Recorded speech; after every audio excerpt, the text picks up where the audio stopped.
haba da Allah ya kamata mu rinka gaya wa kanmu gaskiya, ya kamata mu rinka fahimta mu san abin da muke yi.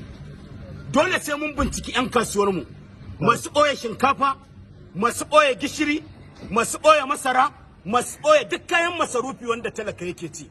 Amma ba zai yiwu ba sai kullum a rinka cewa Buhari komai yayi tsada. Buhari yana sai da shinkafa ne? Ko Buhari yana sai da masara?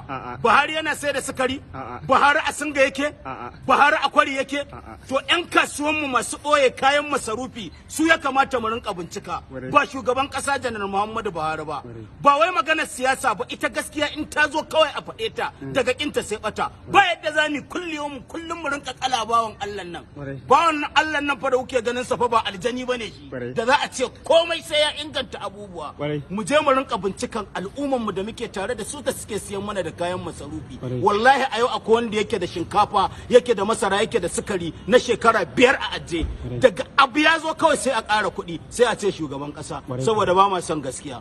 Kullum mu ta zagin namu, kullum mu ta kushe namu, kullum mu ne hassada, kullum mu ne jaje. Ba mu da wani aiki a ina gajiya, Alhaji kana bi ina gajiya, jaje. Daga ina muke jaje. To ya kamata al'umma mu san abin da muke.